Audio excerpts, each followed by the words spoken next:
পৃথিবীর সব থেকে কৃপণ লোককে বলেন তো, সব থেকে কৃপণ লোক কি? যে সালাম দিতে কৃপণতা করে। অতএব সামনে যাকেই পাবেন প্রথম বাক্য হবে কি? আসসালামু আলাইকুম। যদিও সালামের কিছু নিয়ম আছে, আল্লাহ নবী সাল্লাল্লাহু আলাইহি ওয়াসাল্লাম বলেছেন যে সালামের কিছু নিয়ম তিনি বলে দিয়েছেন। ইউসাল্লিমুস সগীরু আলাল কাবির, ছোটরা বড়দেরকে সালাম দিবে। ইউসাল্লিমুল কলিলু আলাল কাসির, কম সংখ্যক লোক বেশি সংখ্যক লোককে সালাম দিবে। ইউসাল্লিমুর রাকিবু আলাল মাররি ওয়াল মাররু আলাল কয়েদে, আরোহণকারী ব্যক্তি পায়ে হাঁটা ব্যক্তিকে সালাম দিবে, পায়ে হাঁটা ব্যক্তি বসা ব্যক্তিকে সালাম দিবে। এইভাবে আল্লাহর নবী কিছু নিয়ম বলেছেন। তারপরেও তিনি বলেছেন আফশুস সালাম, সালামের ব্যাপক প্রচলন করো। তুমি তাকে চিনো আর না চিনো, সামনে যার সাক্ষাৎ পাবে তাকে সালাম দাও।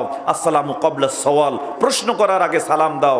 অতএব ওই ব্যক্তি সব থেকে আল্লাহর রহমতের নিকটবর্তী যে ব্যক্তি প্রথম বাক্য শুরু করে সালাম দিয়ে বলে আসসালামু আলাইকুম। তাহলে প্রথম উপদেশ কি? আমরা সবাইকে কি করব?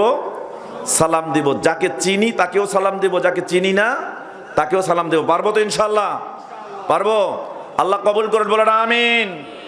2 নম্বর উপদেশ, 2 নম্বর উপদেশটা কি? আপনাকে লাজুক হতে হবে, লজ্জাশীল হতে হবে। লজ্জা আছে? আছে আপনাদের লজ্জা আছে? মোটেও লজ্জা নেই। কেউ দোকানদার আছেন? আছেন? দেখেন এই যে আপনাদের এইখানে কি বাজারটা বলে? তকিয়ার পার বাজার। তকিয়ার পার বাজার দিয়ে দেখেন দোকানদার আজকে সারা রাত ব্যবসা করবে, পরের দিন সকালবেলা দোকান খুলে দোকানটা ঝাড় দিয়ে ময়লাগুলো নিয়ে গিয়ে রাস্তার মাঝখানে পালা করে। এরকম লোক আছে না নেই? দেখেন কেন পালা করে জানেন? ওর লজ্জা নেই। কি নাই? লজ্জা নেই। লজ্জা না থাকার কারণে এই কাজটা করছে। কিছু রাস্তায় হাঁটবেন, হাঁটলে দেখবেন রাস্তার মাঝখানে গরু বাঁধায় রাখছে, ছাগল বাঁধায় রাখছে, মনে হয় যে রাস্তা ওর বাপ দাদার সম্পত্তি। এরকম লোক আছে না নাই? চিন্তা করেন। আবার কিছু লোক আছে, তুই ধান নাড়িস নার, পোয়াল নাড়াস নার, কি আশ্চর্য ব্যাপার, মনে হচ্ছে রাস্তাটা পুরোটা দখল, কোথায় ভাঙ্গা কোথায় উঁচু কোথায় নিচু কিছুই বোঝা যায় না সবগুলো। সেদিন একটা দেখলাম মানে আমার মসজিদের আশপাশে যে পুরা রাস্তায় ধান নাড়াইছে। আবার কি করছে জানেন? ধান যেন তার ওপর দিয়ে গাড়ি যাইতে না পারে এই জন্য মোটা একটা গাছ রাস্তার অর্ধেক পর্যন্ত বন্ধ করে দিয়ে দিয়েছে। আশ্চর্য ব্যাপার, লজ্জা নাই, যার কারণে এই কাজ করে। সম্মানিত উপস্থিতি, লজ্জা নিয়ে কথা বলি। 1450 বছর আগে আপনার নবী আমার নবী মুহাম্মদুর রাসূলুল্লাহ সাল্লাল্লাহু আলাইহি ওয়াসাল্লাম লজ্জা সম্পর্কে বলেছেন। কোথায় পাবেন? ইবনু মাজাহ মিশকাতুল মাসাবি কিতাবুল আদব শিষ্টাচার সংক্রান্ত একটা অধ্যায় রয়েছে। বাবুল রিফট ওয়াল হায়া ওয়া হুসনুল খুল, কোমলতা লজ্জা এবং উত্তম স্বভাব সংক্রান্ত একটা অনুচ্ছেদ রয়েছে। আল ফাসলুস সালিস, তৃতীয় পরিচ্ছেদের 5090 এবং 5091, দুটি হাদিস। প্রথম হাদিসটি মনে করেছেন যায়েদ বিন তালহা রাদিয়াল্লাহু তাআলা আনহু থেকে বর্ণিত। তিনি বলেন রাসূল সাল্লাল্লাহু আলাইহি ওয়াসাল্লাম বলেছেন ইন্না লিকুল্লি দীনিন খুলুকান ওয়া খুলুকুল ইসলামি আল হায়া। প্রত্যেক দিন ধর্ম জীবন ব্যবস্থার একটা বৈশিষ্ট্য রয়েছে। আপনার দিন জীবন ব্যবস্থার নাম হচ্ছে ইসলাম। অতএব ইসলামের বৈশিষ্ট্য হলো আল হায়া, লজ্জা। তার মানে লজ্জা আছে আপনার দিন আছে, লজ্জা আছে আপনার ইসলাম আছে, লজ্জা আছে তো আপনি একটা জীবন ব্যবস্থার ভিতরে আছেন। যার লজ্জা নাই কেমনি বলি তার দিন আছে? যার লজ্জা নাই কেমনি বলি তার ইসলাম আছে?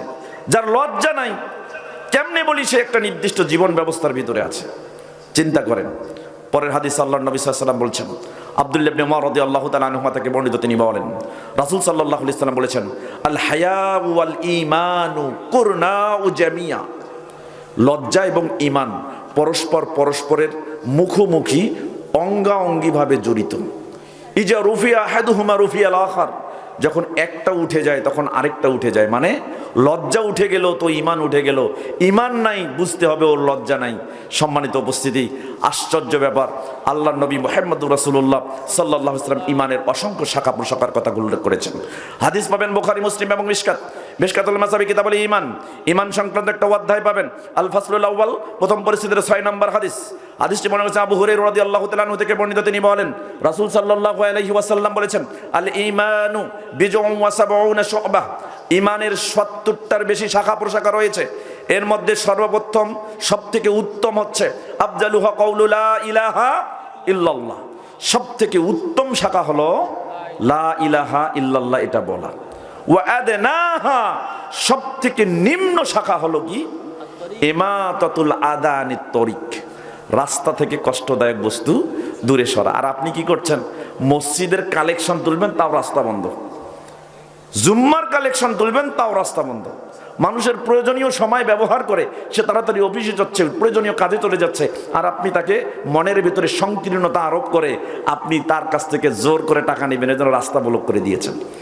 ওই হরতাল করা আর তোমার এই রাস্তা বন্ধ করে টাকা তোলা একই অবস্থা। চিন্তা করো, স্বভাব পরিবর্তন করতে হবে। তোমার লজ্জা নাই, তোমার ঈমান আছে কিনা সন্দেহ আছে। সম্মানিত উপস্থিতি, এই হাদিসের শেষে আল্লাহর নবী বলেছেন, ওয়াল হায়াউ শুকবাতুম মিনাল ঈমান। লজ্জা হচ্ছে ঈমানের একটি অন্যতম শাখা। লজ্জা ঈমানের অন্যতম শাখা। তুমি রাস্তা বন্ধ করে টাকা উঠাও কেন? কে তোমাকে অধিকার দিয়েছে? যেখানে রাস্তা থেকে কষ্টদায়ক বস্তু দূরে সরাতে বলা হয়েছে, তুমি সেখানে রাস্তা বন্ধ করে টাকা উঠাচ্ছ কেন? আল্লাহর নবীর কাছে একজন ব্যক্তি আসলেন। সিলসিলা হাদিসে সহিহার মধ্যে হাদিসটা আসছে 1558 নম্বর হাদিস। আবি বারজা আসলামী রাদিয়াল্লাহু তাআলা আনহু থেকে বর্ণিত, তিনি বলেন, আন্না রাজুলান সাআলান নবী সাল্লাল্লাহু আলাইহি ওয়াসাল্লাম, নবী সাল্লাল্লাহু আলাইহি ওয়াসাল্লামকে এসে জিজ্ঞাসা করলেন। আল্লাহর নবীর কাছে আসলেন, আসার পরে বললেন, মুরনি বিআমালিন আমালুহু, আল্লাহর নবী আমাকে একটা আমলের কথা বলেন যেটা দিয়ে আমি আমল করতে পারি। রাসূল সাল্লাল্লাহু আলাইহি ওয়াসাল্লাম বললেন, আমিতিলা আযানিত তরিক, একটা আমল করো, একটা আমল। সেটা কি? রাস্তায় যদি কষ্টদায়ক কিছু পাও তো সঙ্গে সঙ্গে সেটা নিয়ে ওখান থেকে সরাই দাও। সুবহানাল্লাহ। চিন্তা করছেন? আর আপনি রাস্তা ব্লক করে, রাস্তা বন্ধ করে, রাস্তায় বাধা দিয়ে মানুষের কাছ থেকে টাকা নিচ্ছেন, কোথায় পাচ্ছেন? ভালো করে বুঝুন, গরু ছাগল রাস্তায় বাঁধবেন না। গরু ছাগল রাস্তায় বাঁধার জন্য নয়। রাস্তায় কখনো কষ্টদায়ক বস্তু রাখবেন না। প্রয়োজনীয় ক্ষেত্রে মানুষের বাধা দেওয়ার প্রয়োজন হলে, যেটা সামগ্রিক স্বার্থ বিরাজ করে, সেই ক্ষেত্র ছাড়া আপনি রাস্তায় বাধা প্রদান করতে পারেন না। রাস্তা থেকে কষ্টদায়ক বস্তু দূর করতে হবে, এটা স্পষ্ট। লজ্জা নাই জন্য আপনি বুঝেন না। দেখেন তো, সহিহ মুসলিমে হাদিসটা আসছে, কিতাবুল ইমারা, নেতৃত্ব প্রদান করা সংক্রান্ত একটা অধ্যায় রয়েছে, 1914 নম্বর হাদিস। আবু হুরায়রা রাদিয়াল্লাহু তাআলা আনহু থেকে বর্ণিত, তিনি বলেন, রাসূল সাল্লাল্লাহু আলাইহি ওয়াসাল্লাম বলছেন, বাইনামা রাজুলুন ইয়ামশি বিতারিকিন, বাইনামা রাজুলুন ইয়ামশি বিতারিকিন, একজন ব্যক্তি রাস্তা দিয়ে হাঁটছে, হাঁটতে হাঁটতে হাঁটতে ফাওয়াজাদা গুসনা শাওকিন, রাস্তার মধ্যে একটা কাঁটার বৃক্ষ পেলেন, কাঁটার বৃক্ষের ছোট্ট একটা ডাল পেলেন, অংশ পেলেন। ফাখারহু, তখন সে দেখলেন যে এইটা কাঁটা মানুষের পায়ে বেঁধে যেতে পারে, কষ্ট দিতে পারে। কাঁটাটা নিয়ে রাস্তা থেকে সরাই দিলেন। এতটুকু কাজ করেছেন। ফাশাকারাল্লাহু লাহু ওয়া গাফারা লাহু, এতটুকু কাজের জন্য আল্লাহ খুশি হয়ে গেলেন, তার জীবনের গুনাহগুলো মাফ করে দিলেন। সুবহানাল্লাহ। আর আপনি কষ্ট দেন, লজ্জা নাই, এজন্য বুঝেন না। সম্মানিত উপস্থিতি, এই জন্য লজ্জা বুঝতে হবে। ছেলেটা লজ্জা বোঝে না, মেয়েটা লজ্জা বোঝে না। ছেলে, তুমি বোঝো না লজ্জা, তুমি স্কুলে যাও, তুমি তোমার বান্ধবীর সাথে হাতে হাত রেখে যাও কেন? মেয়ে, তুমি লজ্জা বোঝো না। ওই দেখো কিছু ছেলে আছে এখানে, এখনো মেসেঞ্জার চ্যাট অন আছে, মোবাইল খুলে এখানে বসেছে। সে ওয়াজও শোনে, আবার মেসেঞ্জারে বান্ধবীর সাথে কথাও বলে। এরকম লোক আছে না নাই? বান্ধবী, মেয়েটা এসছে, প্যান্ডেলে বসেছে, ওখানে বসে সে ওয়াজ শুনছে, কানে ওয়াজ পৌঁছে, কিন্তু তার মোবাইলের chat on. Messenger, Twitter, Instagram, এখন থ্রেড অ্যাকাউন্ট খুলে বসেছে, সেখানেও কথা বলছে। আশ্চর্য ব্যাপার। কেন করছো? তোমার লজ্জা নাই, তাই করছো। সম্মানিত উপস্থিতি, লজ্জা না থাকার কারণে যা ইচ্ছা তাই করে। বুখারী, মুসলিম এবং মিশকাত, তিনটি হাদিসের কিতাবে হাদিসটি আসছে। মিশকাতুল মাসাবি, কিতাবুল আদব, শিষ্টাচার সংক্রান্ত একটি অধ্যায় রয়েছে। বাবুর রিফকি ওয়াল হায়া ওয়া হুসনুল খুলক, কোমলতা, লজ্জা এবং উত্তম স্বভাব সংক্রান্ত একটা অনুচ্ছেদ রয়েছে। আল ফাসলুল আউয়াল, প্রথম পরিচ্ছেদের 5072 এবং 71 নম্বর হাদিস, দুটি হাদিস। আব্দুল্লাহ ইবনে মাসউদ রাদিয়াল্লাহু তাআলা আনহু থেকে বর্ণিত, তিনি বলেন, রাসূল সাল্লাল্লাহু আলাইহি ওয়াসাল্লাম বলেছেন, ইন্না মিম্মা আদরাকান নাসু মিন কালামিন নবুওয়াতিল উলা ইযা লাম তাস্তাহি ফাসনা মা শি'তা।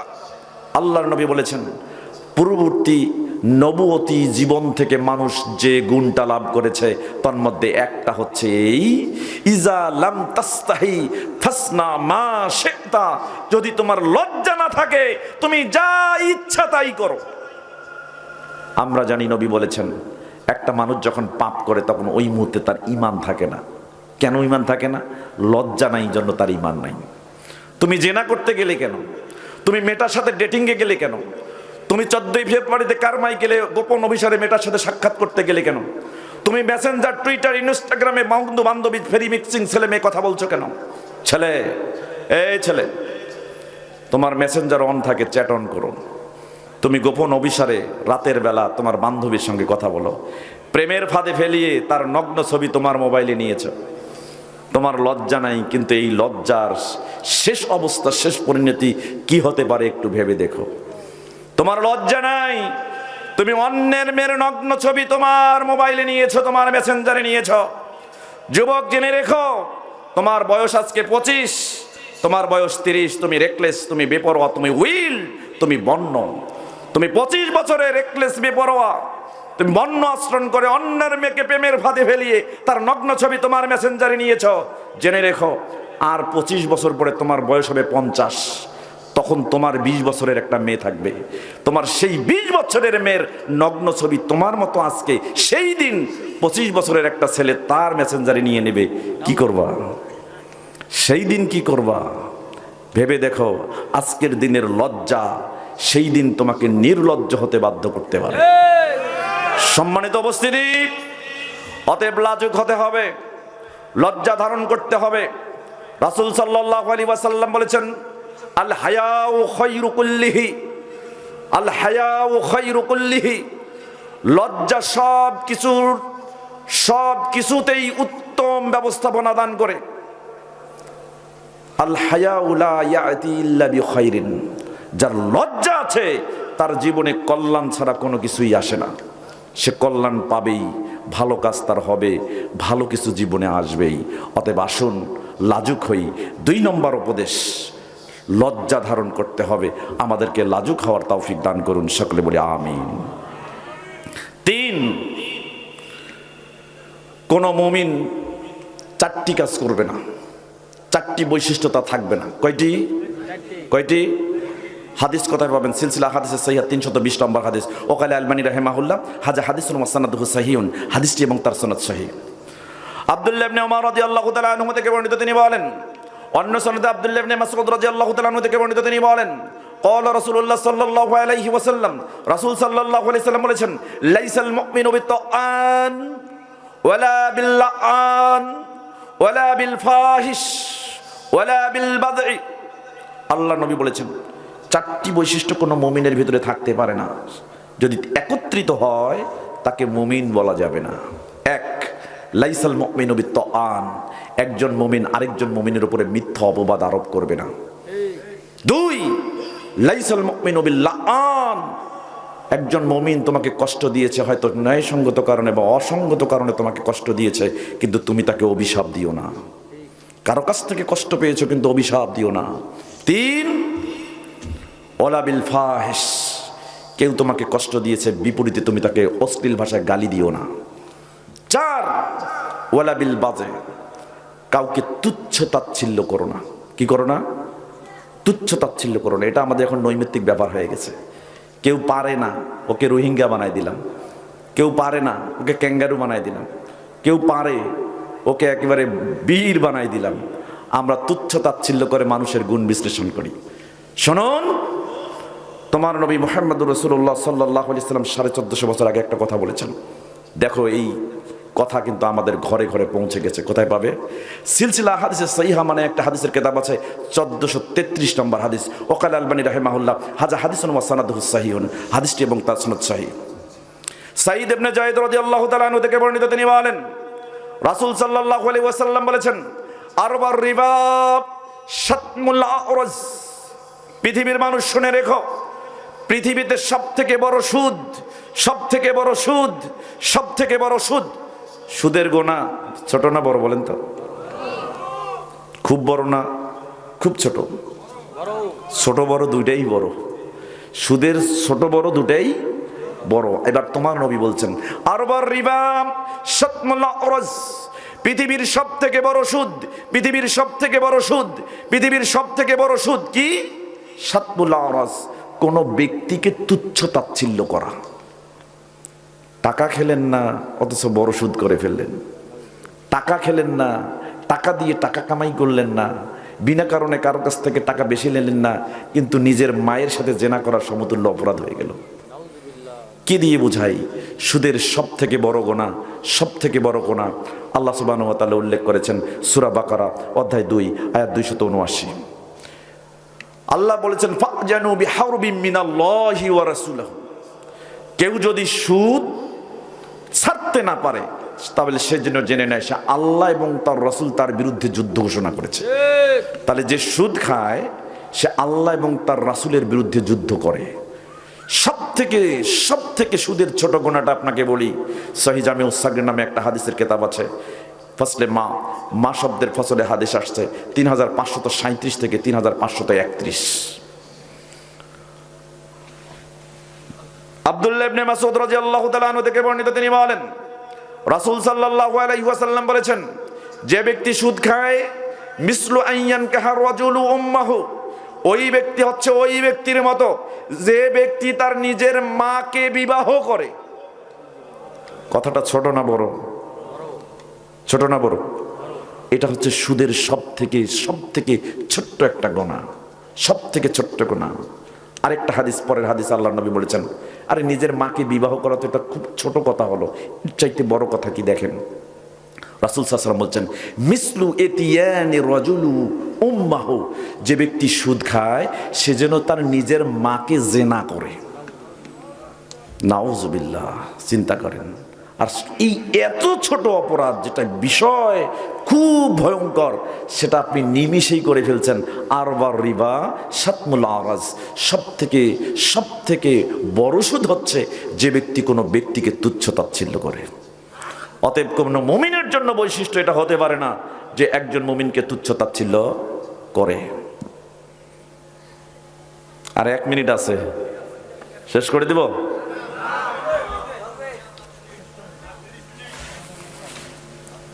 রাত গভীর হয়ে গেছে। আমার কালকে মাহফিল আছে ময়মনসিংহ ফুলবাড়িয়া, ওখান থেকে পরশুদিন আবার আছে জামালপুর মেলান্দা পাশে। অতএব আমাকে সারা রাত জার্নি করতে হয়। এই যে আপনার কাছে যদি 12টার পরে আমাকে রাখেন, ওয়াজ তো হলো আপনার 26 তারিখের, 1 মিনিট পরেই ওয়াজ হবে 27 তারিখের, তাই না? তো 26 তারিখের ওয়াজ যদি 27 তারিখে করেন, এটা জুলুম না? জুলুম না? এই জুলুম করা যাবে না। আল্লাহ আমাদেরকে এই জুলুম করা থেকে বিরত থাকার তৌফিক দান করুন, সকলে বলি আমিন। কয়টা উপদেশ দিলাম? 3টা। 4 নম্বর উপদেশ, একা থাকবেন না। আপনার ছেলেটার বয়স 20 বছর পার হয়েছে, একা রাখবেন না। মেয়েটার বয়স 16 বছর পার হয়েছে, একা রাখবেন না। আল্লাহ নবী একা থাকতে নিষেধ করেছেন। ছেলে ভালো করে শোনো, এই ছেলে, অ্যান্ড্রয়েড মোবাইল নিয়ে সারাদিন ঘুটঘাট করো, ঘরের ভিতরে একা গিয়ে ঘুমায়, সারাদিন নোংরা ওয়েবসাইট ব্রাউজ করো, তোমার জন্য আজকের এই উপদেশটা। ভালো করে শোনো, ভালো করে কান পেতে শোনো। যুবতী বোন যারা আমাকে শুনতে পাচ্ছে, তোমার জন্য এই উপদেশ। সারাদিন টুইটার, ইনস্টাগ্রাম, মেসেঞ্জার, মোবাইলিং করে বন্ধু বান্ধবী একসঙ্গে চ্যাটিং করে ডেটিং করছো, তোমাদের জন্য এই উপদেশ। জেনে রেখো, নবী সাল্লাল্লাহু আলাইহি ওয়াসাল্লামের এই উপদেশটা আসছে সিলসিলা হাদিসে সহিহা আদাবুন নাওমি ওয়াস সাফর, ঘুম এবং সফরের আদব বা বৈশিষ্ট্য সংক্রান্ত একটা অনুচ্ছেদ রয়েছে। এই অনুচ্ছেদের 60 এবং 61 দুটি হাদিস। আব্দুল্লাহ ইবনে উমর রাদিয়াল্লাহু তাআলা আনহু থেকে বর্ণিত, তিনি বলেন নাহান নবী সাল্লাল্লাহু আলাইহি ওয়াসাল্লাম আনিল ওয়াহদা, আল্লাহর নবী একা থাকতে নিষেধ করেছেন। কি থাকতে নিষেধ করেছেন? একা থাকতে নিষেধ করেছেন। 2 আইয়াবিত রাজুলু ওয়াহদাহু, একটা ঘরে একটা মানুষকে একা ঘুমাতে নিষেধ করেছেন। 3 ওয়া আইয়ুসাফিরা, একা সফর করতে নিষেধ করেছেন। কেন নিষেধ করলেন? একটা ঘরে আপনি একা থাকবেন না, একা কোনো জায়গায় অবস্থান করবেন না, এবং একা এক জায়গা থেকে আরেক জায়গায় সফর করবেন না। কেন? আল্লাহ সুবহানাহু ওয়া তাআলা বলেন পবিত্র কোরআনুল কারীমের 37 নম্বর সূরা সাফফাতের 51 নম্বর আয়াত, 43 নম্বর সূরা যুখরুকের 36 এবং 38 নম্বর আয়াত, আমাদের সাথে 4 জন আছে। জানেন আপনারা? 4 জন ফেরেশতা আছে, 1 জন জিন আছে। 3 জন ফেরেশতা, 1 জন জিন। এই জিন হলো মন্দ করিন। কোরআনে একে মন্দ করিন বলা হয়েছে। এই মন্দ করিন সবসময় আপনাকে খারাপ কাজে মোটিভেট করে, আপনার ক্ষতি করার চেষ্টা করে। সব সময় আপনার সাথে থাকা একটা খারাপ জিন এ আপনার ক্ষতি করবেই করবে। এই জন্য নবী বলেছেন একা থাকো না, একা ঘরে ঘুমাইও না, একা সফর করো না। হঠাৎ করে ছেলেটা সফর করতে অ্যাক্সিডেন্ট করে মারা গেল, কোনো দোষ নেই। কেন? মন্দ করিনে তার ক্ষতি করার চেষ্টা করেছে। কি দিয়ে বোঝাই? ছেলে তুমি অ্যান্ড্রয়েড ফোন নিয়ে ঘরে ঘুমাও, তোমাকে মন্দ কাজে মোটিভেট করছে। এই যে বলছে, এই যে যাও গুগলে যাও, এই যে এই ওয়েবসাইট ব্রাউজ করো, এই ওয়েবসাইট ব্রাউজ করো, বাস চলে গেল, নোংরা ওয়েবসাইট ব্রাউজ করলো, কানে ইয়ারফোন লাগে, সারা রাত সে পর্ন মুভি দেখে। এরকম যুবক আছে না নেই? আছে। নবী তোমাকে থাকতে একা নিষেধ করেছেন। তাই যুবকের বাপ তোমাকে বলছি, 20 বছর হয়েছে, আপনি দায়িত্ব নিয়ে আপনার ছেলেটাকে বিয়ে দিয়ে দেন। আপনি বিয়ে দিয়ে দেন। মেয়েটার বয়স 16 থেকে 20। একা থাকতে দিয়েন না, একা ঘরে রাখিয়েন না, ওকে বিয়ে দিয়ে দেন। আপনি জানেন না একা থাকার মধ্যে কি ক্ষতি রয়েছে। আল্লাহ নবী পরের হাদিসে বলছেন, আব্দুল্লাহ ইবনে ওমর রাদিয়াল্লাহু তাআলা আনহু থেকে বর্ণিত, তিনি বলেন রাসূল সাল্লাল্লাহু আলাইহি ওয়াসাল্লাম বলেছেন, লাউ ইয়ালামুন নাসু ফিল ওয়াহদাতি মা আ'লামু, পৃথিবীর মানুষ তোমরা যদি জানতে একাকী থাকার মধ্যে কি ক্ষতি রয়েছে, এটা আমি নবী মুহাম্মদ যেমন জানি, তোমরা যদি জানতে মাসারুর রাকিবু বিল্লাইলি ওয়াহদাহু আবাদা, শুনে রেখো তোমাদের মধ্যে কোনো ব্যক্তি রাত্রে যেখানে বসে থাকে ওই জায়গায় সে বসে রাত কাটিয়ে দিত, এক চুল পরিমাণ ওই জায়গা থেকে অন্য জায়গায় নড়াচড়া করতো না। কি দিয়ে বোঝায় আপনাকে একা থাকার মধ্যে কত ক্ষতি রয়েছে। আর আপনি ছেলেটাকে একা ছেড়ে দিলেন, একটা ঘরে একা থাকতে দিলেন, মেয়েটাকে একা ছেড়ে দিলেন, একটা ঘরে একা থাকতে দিলেন। যে কোনো সময় নেগেটিভ পজিটিভ কানেকশন হয়ে যেতে পারে, ক্ষতি তো হবেই, নিশ্চিত ক্ষতি হবে। অতএব একা থাকা যাবে না। বয়স হয়েছে, বিয়ে দিয়ে দেন, বিয়ে দিয়ে দেন। আর কত বয়স লাগে? 20 বছর হয়েছে, কত বয়স লাগে আপনার? বিয়ে দিয়ে দেন। বিয়ের পরে সে পড়ুক, স্বামীর বাড়িতে পড়ুক, বউ ঘরে রেখেও পড়াশোনা করা যায়, ব্যবস্থা করে দেন। রিজেক্ট দিবেন কে? আল্লাহ। সূরা নূর অধ্যায় 24 আয়াত 32 আল্লাহ বলেছেন, ওদেরকে বিবাহ দিয়ে দাও, সতী পুরুষ এবং নারীকে বিবাহ দিয়ে দাও। দাস দাসীদের মধ্যে যারা সতী তাদেরকে বিবাহ দিয়ে দাও।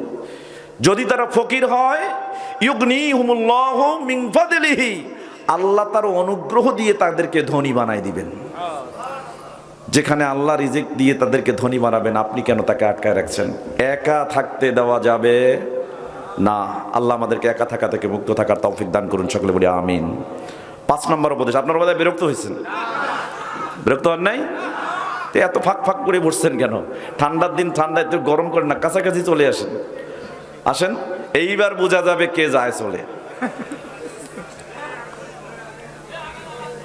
দেখি, দেখেন পা ঘুরাইকে, দেখেন পা ঘুরাইকে, মাথা ঘুরাইকে, দেখেন শয়তান রেডি হয়ে আছে সোমারে নিয়ে যাওয়ার জন্য। ওই দেখেন, দেখেন প্রসাব পায়খানা ছাড়া উঠতে পারবেন না। কুয়াশা কমে নাই?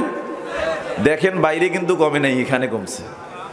বাইরে কমে নাই, এখানে কমেছে। কেন? এটা অভিশাপ মুক্ত জায়গা, এটা অভিশাপ মুক্ত জায়গা। আল্লাহ সুবহানাহু ওয়া তাআলা আমাদেরকে আজকের জন্য কবুল করুন, সকলে বলি আমিন। সম্মানিত উপস্থিতি, একটু বসেন, কথা বলা যাবে না, বসেন। সম্মানিত উপস্থিতি, 3টি কাজ যথারীতি করার চেষ্টা করবেন। 5 নম্বর উপদেশ। কয় নম্বর উপদেশ? 5 নম্বর উপদেশ। 3টি কাজ যথারীতি করার চেষ্টা করবেন। এই 3টি কাজ যদি করতে পারেন, আপনার জীবনে ব্যর্থতার কিছু নাই, সাফল্য আসবেই। হাদিস কোথায় পাবেন? সিলসিলা হাদিসে সহিহ 410 নম্বর হাদিস। ইবনু মাজাহ এই হাদিসটা আসছে। আবু জুহুদি দুনিয়া বিমুখিত হওয়া সংক্রান্ত অধ্যায় সময়ের একটা শিরোনাম পাবেন। বাবুল হিকমা, প্রজ্ঞা বা জ্ঞান সংক্রান্ত একটা অনুচ্ছেদ রয়েছে, 4171 নম্বর হাদিস। আবু আইয়ুব আনসারী রাদিয়াল্লাহু তাআলা আনহু থেকে বর্ণিত, তিনি বলেন, আন্না রাজুলান ক্বালা নবী সাল্লাল্লাহু আলাইহি ওয়াসাল্লাম, একজন ব্যক্তি নবী করিম সাল্লাল্লাহু আলাইহি ওয়াসাল্লাম বললেন, ইয়া রাসূলুল্লাহ ইজনি আউজিজ, আল্লাহর নবী আমাকে সংক্ষিপ্তভাবে কিছু উপদেশ দান করেন। পরের জোহর যে তুমি পাবে এর কোনো নিশ্চয়তা নেই। অতএব মনে করবা যে সালাত আদায় করছো এটাই আমার জীবনের শেষ সালাত। 3, আল্লাহর নবী বললেন, আজমাইল ইয়াসা আম্মা ফি আইদিন নাস, মানুষের হাতে যা আছে তা চাইলেই পাবে, এটার থেকে নিজেকে নিরাশ মনে করো। অর্থাৎ মানুষের কাছে যা আছে চাইলেই পাওয়া যাবে, অতএব চাইবেন এমনটা করবেন না, বরং মানুষের কাছে যা আছে চাইলেই পাওয়া যাবে, এটার থেকে নিজেকে নিরাশ মনে করেন। আমরা কি করি? বিয়ে করব, বউ আনবো, অন্যের মেয়ে থেকে নিয়ে আসবো নিজের বাড়িতে, কিন্তু 4 লাখ টাকা পণ ধরে বসে আছে। আছে না নাই? কেউ ডাইরেক্ট চায় না, ইনডাইরেক্ট চায়। ঘরের এইটা লাগবে, ওইটা লাগবে, এটা করেন, সেটা করেন, কিছুই না দেন, কমপক্ষে একটা গাড়ি দেন, অন্তত আপনার মেয়েকে আপনার বাড়িতে নিয়ে যাওয়া আসা যেন করতে পারি। আছে না? তো তুই যে কোনো সময় মারা যাবি, গাড়ি ভোগ করতে পারবি না। এরকম হাজার হাজার লোক দেখছি আমি, গাড়ি নিয়েছে শ্বশুর বাড়ি আর যাইতে পারেনি, বউ ঠেকে আছে, নিজেই পড়ে মরে গেছে। খুব সাবধান, শ্বশুরের হাতে যা আছে চাইলেই পাওয়া যাবে। বউকে কৌশলে কনভার্ট করে, রিভার্ট করে, মোটিভেট করে তুমি সেটাকে আনতে চাও, এমনটা করিও না। নিরাশ মনে করো নিজেকে, তার মানে তুমি নিজ হাতে কিছু করার চেষ্টা করো। অতএব এই হাদিস থেকে আমরা তিনটা জিনিস জানলাম। এক, কথা চিন্তা করে বলতে হবে। দুই, যে সালাত আদায় করবেন জীবনের শেষ সালাত মনে করবেন, পরের সালাত পাবেন এর কোনো নিশ্চয়তা নাই। তিন, অন্যের হাতে যা আছে, শ্বশুরের হাতে যা আছে, বাপের হাতে যা আছে, ওইটা দিয়েই পরের জীবন কাটিয়ে দিবেন, এইটা মনে করিয়েন না। হাত আছে, নিজে করার চেষ্টা করেন। সম্মানিত উপস্থিতি, কয়টা উপদেশ গেল? আজ এই 5টায় থাক নাকি? প্রশ্ন আছে তো পরে? আচ্ছা, সম্মানিত উপস্থিতি, আসুন এরপরে 6 নম্বর উপদেশ। 6 নম্বর উপদেশটা কি? সিলসিলা হাদিস সহিহা নামে একটা হাদিসের কিতাব আছে, 416 নম্বর হাদিস। ওকাল আলবানী রাহিমাহুল্লাহ হাজা হাদিসুন ওয়া সানাদুহু সহিহুন। এই হাদিসটি এবং তার সনদ সহিহ। হাদিসটি বর্ণনা করেছেন আব্দুল্লাহ ইবনে কয়স রাদিয়াল্লাহু তাআলা আনহু থেকে বর্ণিত। তিনি বলেন, রাসূল সাল্লাল্লাহু আলাইহি ওয়াসাল্লাম বলেছেন, লা ইয়াশকুরুল্লাহ মান লা ইয়াশকুরুন নাসা। যে ব্যক্তি মানুষের শুকরিয়া আদায় করে না, মানুষের প্রতি কৃতজ্ঞ হয় না, সে আল্লাহর প্রতি কৃতজ্ঞ হতে পারে না। তার মানে উপদেশ কি? মানুষ যদি কেউ উপকার করে, সেই উপকারটা মনে রাখার চেষ্টা করবেন। কোনো মানুষ যদি আপনার জীবনে কোনো উপকার নিয়ে আসে, তাহলে সেই মানুষের অন্তত উপকার বিনিময়ে উপকার করতে না পারলেও তার ক্ষতি করার চেষ্টা করবেন না। কারণ যে মানুষের উপকারের মূল্য দিতে পারে না, সে আল্লাহর প্রতি কৃতজ্ঞ হতে পারে না। অতএব মানুষের প্রতি কৃতজ্ঞ হন। যে মানুষের প্রতি কৃতজ্ঞ হয়, সে আল্লাহর উপরেও কৃতজ্ঞ হয়। আর আল্লাহর উপর যে কৃতজ্ঞ হতে পারে, সব কিছুতে বাড়ায় দিবেন কে? আল্লাহ। 14 নম্বর সূরা ইব্রাহিমের 7 নম্বর আয়াত আল্লাহ সুবহানাহু ওয়া তাআলা বলেছেন, আল্লাহ বলেছেন, লা ইন শাকারতুম লাযীদান্নাকুম ওয়া লা ইন কাফারতুম ইন্না আযাবী লাশাদীদ। যদি তোমরা আমার শুকরিয়া আদায় করো, সব কিছুতে তোমাদেরকে বৃদ্ধি করাই দিব। আর যদি শুকরিয়া আদায় না করো, তাহলে আমার জাহান্নামের শাস্তি তোমাদেরকে পাকড়াও করবে। অতএব মানুষকে উপকার করলে তার প্রতি কৃতজ্ঞ হন। আর যে মানুষের কৃতজ্ঞতা স্বীকার করে, মানুষের কৃতজ্ঞ হয়, আল্লাহ তার উপরে কৃতজ্ঞ হয়। সম্মানিত উপস্থিতি, 7 নম্বর উপদেশ। হাদিসটা আসছে সিলসিলা হাদিসে সহিহার 767 নম্বর হাদিস। ওকাল আলবানী রাহিমাহুল্লাহ হাজা হাদিসুন ওয়া সানাদুহু সহিহুন। হাদিসটি এবং তার সনদ সহিহ। আনাস বিন মালিক রাদিয়াল্লাহু তাআলা আনহু থেকে বর্ণিত, তিনি বলেন, রাসূল সাল্লাল্লাহু আলাইহি ওয়াসাল্লাম বলেছেন, ইত্তাকু দাওয়াতাল মাজলুম ওয়া ইন কানা কাফিরান। পৃথিবীর মানুষ, অন্যের অভিশাপ থেকে নিজেকে বাঁচিয়ে রাখো। যদি সে কাফের হয়, যদি সে হিন্দু হয়, যদি সে খ্রিস্টান হয়, যদি সে বৌদ্ধ হয়, যদি সে মুশরিক হয়, তারপরেও তার অভিশাপ থেকে নিজেকে বাঁচিয়ে রাখো। কেন? আল্লাহ নবী বলেছেন, ফাইন্নাহু লাইসা দুনাহা হিজাবুন। যে ব্যক্তি তোমাকে অভিশাপ দিবে, তার কথা আর আল্লাহ মাঝখানে কোনো পর্দা নাই। অভিশাপ দিলেই সেটা কবুল হয়ে যাবে। অতএব মাজলুম, নিপীড়িত, অত্যাচারিত ব্যক্তির অত্যাচার থেকে, তাকে অত্যাচার করা থেকে নিজেকে নিবৃত রাখুন। তার অভিশাপ থেকে নিজেকে বাঁচিয়ে রাখুন। কোনো মাজলুম, নিপীড়িত, অত্যাচারিত ব্যক্তি যদি অভিশাপ দেয়, অভিশাপ লাগবেই, কোনো সন্দেহ নেই। সম্মানিত উপস্থিতি, অতএব 7 নম্বর উপদেশ, আমরা কারো প্রতি জুলুম করব না, কোনো মাজলুমের অভিশাপ আমরা নিব না। এর থেকে বেঁচে থাকার তৌফিক দান করুন সকলে বলে আমিন। সম্মানিত উপস্থিতি, 8 নম্বর উপদেশ। 8 নম্বর উপদেশ, সেটা কি? কিছু কাজ নিজের বাপের সামনে করা যায় না, মায়ের সামনে করা যায় না, বোনের সামনে করা যায় না, ভাইয়ের সামনে করা যায় না, বন্ধু বান্ধবের সামনে করা যায় না, কিন্তু বাথরুমে গিয়ে করা যায়, ঘরের ভিতরে করা যায়, কাঁথার নিচে করা যায়। এরকম কাজ আছে না নাই? ছেলে সমর্থন দিয়েছেও ভালো জানে, ওই ছেলে সমর্থন দিয়েছেও ভালো জানে, আমিও জানি, তোমরা সবাই ভালো জানো। কিরকম? ওই যে কাঁথা মুখে দিয়ে, ইয়ারফোন কানে দিয়ে যে কাজটা করতেছ, ওই যে রাতের বেলা তুমি মেসেঞ্জারে চ্যাটিং করে বান্ধবীর নগ্ন ছবি মোবাইলে নিয়েছো, এরপর ওই ছবি ডাউনলোড করে বাথরুমে গিয়ে মাস্টার ব্রেড করে বীর্যস্খলন করছো। যুবক, তোমাকেই বলছি, তুমি কি পারবে তোমার বোনকে সামনে রেখে অন্যের মেয়ের নগ্ন ছবি যেমন তুমি নিয়েছো, সেই ছবি দেখে যেমন মাস্টার ব্রেড করেছো, তোমার বোনকে সামনে রেখে মাস্টার ব্রেড করতে পারবে? তুমি কি পারবে এটা সহ্য করতে?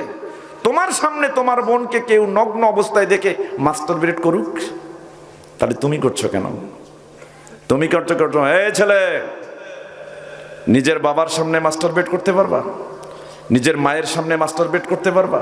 বাথরুমে করছো যে কাজটা তুমি মানুষের সামনে করতে পারো না, যে কাজটা বাপের সামনে করতে পারো না, যে কাজটা বোনের সামনে করতে পারো না, যে কাজটা ভাইয়ের সামনে করতে পারো না, সেই কাজটা তুমি আড়ালে নিবৃত্তে নিরালায় বাথরুমে ঘরের কোনায় কোথাও করতে পারবে না।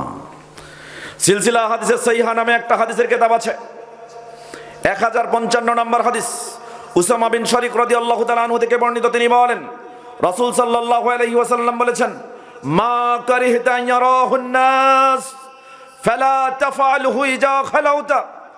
ও যুবক, তুমি যে মাস্টার ব্রেড করে বীর্যস্খলন করছো, যুবতী বোন, বাথরুমের ভিতরে ঢুকে তুমি নগ্ন ছবি তুলিয়ে সেই ছবি তুমি তোমার বন্ধুর মেসেঞ্জারে পাঠিয়েছো মায়ের কোলে মাথা রেখে, জেনে রেখো তোমার নবী বলেছেন, যে কাজটা তুমি অন্যের সামনে করতে পারো না, অপছন্দ করো, লজ্জা করো, ভয় পাও, সেই কাজটা আড়ালে নিভৃতে নিরালায় বাথরুমে ঘরের ভিতরে একা আবদ্ধ করে তুমি সেটা করতে পারবে না।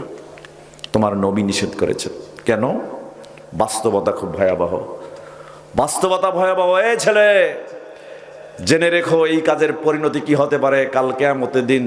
সূরা ইয়াসিন অধ্যায় 36 আয়াত 65 আল্লাহ বলেছেন, আল ইয়াউমা নাখতিমু আলা আফওয়াহিহিম ওয়া তুকাল্লিমুনা আইদিহিম ওয়া তাশহাদু আরজুলুহুম বিমা কানু ইয়াকসিবুন। যুবক, সেই দিন তোমার মুখে মোহর মেরে দেওয়া হবে। যুবতী বোন, তোমার মুখ সেলাই করে দেওয়া হবে। সেই দিন তোমার হাত কথা বলবে, সেই দিন তোমার পা কথা বলবে। তোমার শরীরের অঙ্গ প্রত্যঙ্গ দিয়ে যে অপকর্ম করেছ, সব তোমার হাত পা সেই দিন আল্লাহর সামনে ফাঁস করে দিবে। কি করবা যুবক? একটাবার ভাবো, কি করবা? কি করার থাকবে? যদি আল্লাহ সেই দিন তোমাকে প্রশ্ন করে কেন করেছো, এই কেনর জবাব দেওয়ার ক্ষমতা পৃথিবীর কোনো মানুষের নাই। অতএব খুব সাবধান। যে কাজটা মানুষের সামনে করা যায় না, যে কাজটা বাপের সামনে করা যায় না, যে কাজটা মায়ের সামনে করা যায় না, যে কাজটা বোনের সামনে করা যায় না, যে কাজটা বন্ধু বান্ধবীর সামনে করা যায় না, সেই কাজটা আড়ালে নিবৃত্তে নিরালায় বাথরুমের ভেতরেও করা যাবে না। আল্লাহ আমাদের এর থেকে বিরত থাকার তৌফিক দান করুন, সকলে বলে আমিন। 9 নম্বর উপদেশ, ছেলেটা খুব ভালো, আদর্শ ছেলে, সামনে প্রশংসা করিয়েন না। মেয়েটা খুব ভালো, আদর্শ মেয়ে, সামনে প্রশংসা করিয়েন না। বরং তার প্রশংসার চেয়ে তাকে বলে দিন, তোমার ভালো কাজের জন্য আমি তোমাকে আল্লাহর জন্য ভালোবাসি। বলতে পারবেন? বন্ধু খুব ভালো, খুবই আদর্শ, এত তার গুণ, এত গুণ, এত গুণ, সামনে প্রকাশ করিয়েন না, সামনে প্রশংসা করিয়েন না। বরং বন্ধুকে বলুন, আমি তোমাকে আল্লাহর জন্য ভালোবাসি। নবী এটা নিষেধ করেছেন, তোমার নবী নিষেধ করেছেন। কোথায় পাবে? সিলসিলা হাদিসের সহিহার 1284 নম্বর হাদিস। ওকালা আলবানী রাহিমাহুল্লাহ, হাজা হাদিসুন ওয়া সানাদুহু সহিহুন, হাদিসটি এবং তার সনদ সহিহ। মুআবিয়া রাদিয়াল্লাহু তাআলা আনহু থেকে বর্ণিত, তিনি বলেন রাসূল সাল্লাল্লাহু আলাইহি ওয়াসাল্লাম বলেছেন, ইয়াকুম ওয়াত তামাদুহ। আল্লাহ নবী বলেছেন, সাবধান, পরস্পরের প্রশংসা করো না। তোমার সামনে তোমার বন্ধুর প্রশংসা করো না, তোমার সামনে তোমার ভাইয়ের প্রশংসা করো না, তোমার সামনে যে ব্যক্তি আছে তার প্রশংসা করো না, তার গুণ তোমার কাছে ধরা পড়েছে, তুমি প্রশংসা করো না। যদি করো, ফাইন্নাহু হুয়াজ যাব, তুমি যখন তার সামনে প্রশংসা করছো মনে হচ্ছে তুমি তাকে জবিহ করে ফেলছো। আল্লাহর নবী কথা বলেছেন, তোমার নবী কথা বলেছেন। তার মানে কোনো ব্যক্তির সামনে প্রশংসা করা মানে তাকে জবিহ করার সমতুল্য। কি দিয়ে তোমাকে বুঝাই? বরং তাকে বলো, আমি তোমাকে ভালোবাসি। মুসনাদে আহমদ, আবু দাউদ, তিরমিজি, নাসাই, ইবনে মাজাহ, দারিমি, দারাকুতনি, বাইহাকি এবং মিশকাত 9টি হাদিসের কিতাবে হাদিসটা আসছে। মিশকাতুল মাসাবি কিতাবুল আদব শিষ্টাচার সংক্রান্ত একটা অধ্যায় রয়েছে। বাবুল হুব্বি ফিল্লাহ ওয়া মিনাল্লাহ, আল্লাহর জন্য ভালোবাসা, আল্লাহর উদ্দেশ্যে ভালোবাসা সংক্রান্ত একটা অনুচ্ছেদ রয়েছে। আল ফাসলুস সানি, দ্বিতীয় পরিচ্ছেদ, হাদিস নাম্বার 5016। মিকদাম বিন মাদি কারিব রাদিয়াল্লাহু তাআলা আনহু থেকে বর্ণিত, তিনি বলেন রাসূল সাল্লাল্লাহু আলাইহি ওয়াসাল্লাম বলেছেন, ইজা আহাব্বার রাজুলু আখাহু, যখন কোনো ব্যক্তি তার কোনো মুসলমান ভাইকে ভালোবাসে, ফালইউখবিরহু আন্নাহু ইউহিব্বুহু, সেজন্য তাকে জানিয়ে দেয়, ভাই আমি তোমাকে আল্লাহর জন্য ভালোবাসি। বলতে পারবেন? বলতে পারবেন? প্রশংসা করা যাবে না, প্রশংসা সামনে করিয়েন না, বরং সামনে তাকে ডাকে বলুন, ভাই আমি তোমাকে আল্লাহর জন্য ভালোবাসি। যদি এই ভালোবাসার কথা বলতে পারেন, ভালোবাসার বন্ধন যদি অটুট রাখতে পারেন, কাল কিয়ামতের দিন কি হবে? এবার আল্লাহ আপনাকে ডাক দিবে। দেখেন, আল্লাহ ডাক দিবে। কোথায় পাবেন? বুখারী, মুসলিম এবং মিশকাত, তিনটা হাদিসের কিতাবে হাদিসটা আসছে। মিশকাতুল মাসাবি কিতাবুল আদব শিষ্টাচার সংক্রান্ত একটা অধ্যায় রয়েছে। বাবুল হুব্বি ফিল্লাহ ওয়া মিনাল্লাহ, আল্লাহর জন্য ভালোবাসা, আল্লাহর উদ্দেশ্যে ভালোবাসা সংক্রান্ত একটা অনুচ্ছেদ রয়েছে। আল ফাসলুল আউয়াল, প্রথম পরিচ্ছেদ, হাদিস নাম্বার 5006। আবু হুরায়রা রাদিয়াল্লাহু তাআলা আনহু থেকে বর্ণিত, তিনি বলেন, ক্বালা রাসূলুল্লাহ সাল্লাল্লাহু আলাইহি ওয়াসাল্লাম, ইন্নাল্লাহ তাআলা ইয়াকুলু ইয়াউমাল কিয়ামা, কাল কিয়ামতের দিন আল্লাহ সুবহানাহু ওয়া তাআলা বলবেন, আইনাল মুতাহাব্বুনা বিজালালি, ওই ব্যক্তিরা কোথায়? ওই ব্যক্তিরা কোথায়? তোমরা কোথায় আছো যারা পরস্পরকে শুধু আমি আল্লাহর জন্য ভালোবেসেছো? তোমরা কোথায়? আল ইয়াউমা উজিল্লুহুম ফি জিল্লি, কোথায় তোমরা? তোমাদেরকে আজকে ছায়া নাই, কিন্তু আমি আমার আরশের ছায়ার নিচে তোমাদেরকে ছায়া দান করব। আল ইয়াউমা লা দিল্লা ইল্লা দিল্লি, আজকে আমার ছায়া ছাড়া, আমার আরশের ছায়া ছাড়া কোনো ছায়া নাই, আমি তোমাদেরকে আমার আরশের ছায়ার নিচে ছায়া দান করব। অতএব বলুন, তাকে বলুন, আমি আপনাকে আল্লাহর জন্য ভালোবাসি। বলুন, ছেলে ছেলেকে বলবে, বন্ধু বন্ধুকে বলবে, ভাই ভাইকে বলবে, বাপ ছেলেকে বলবে, ছেলে বাপকে বলবে, মাকে বলবে, মা ছেলেকে বলবে, মা মেয়েকে বলবে, মেয়ে মেয়েকে বলবে, বোন বোনকে বলবে। এভাবেই ভালোবাসা অটুট থাকবে, দিনী ভালোবাসার বন্ধনে সকলেই আবদ্ধ থাকবে। পারবো তো ইনশাল্লাহ? কয়টা উপদেশ গেল? 9টা। 10 সিলসিলা হাদিসের সহিহার 1402 নম্বর হাদিস। ওকাল আলবানী রাহিমাহুল্লাহ, হাযা হাদিসুন ওয়া সানাদুহু সহিহুন, হাদিসটি এবং তার সনদ সহিহ। আবু হুরায়রা রাদিয়াল্লাহু তাআলা আনহু থেকে বর্ণিত, তিনি বলেন রাসূল সাল্লাল্লাহু আলাইহি ওয়াসাল্লাম বলেছেন, ইযা কানা সালাসাতু জামিআ ফালা ইয়াতানাজা দুনাস সালিস ফালা ইয়াতানাজা ইসনানি দুনাস সালিস। ও পৃথিবীর মানুষ, শুনে রেখো, যখন 3জন ব্যক্তি একত্রিত হয়ে গেছে, 4জন বন্ধু একত্রিত হয়ে গেছে, 4জন, 3জন, 4জন, 5জন, 10জন একত্রিত হয়ে গেছে, যা আলোচনা হবে 10 জনের মধ্যে হবে। যদি 10 জন থাকে, যা আলোচনা হবে 5 জন আছে 5 জনের মধ্যে হবে, 3 জন আছে 3 জনের মধ্যে যা কথা হবে তাই হবে। 2 জনের মধ্য থেকে একজনকে বাদ দিয়ে বাকি 2 জন আড়ালে গিয়ে ফিস ফিস করে কোনো কথা বলতে পারবে না। আমাদের সমাজে এটা খুব হয়। গেলাম 5 জনে, হঠাৎ করে দেখি 3 জন আছি 2 জন নাই। হয় না এরকম? গেলাম 10 জনে, আছি 8 জন 2 জন নাই।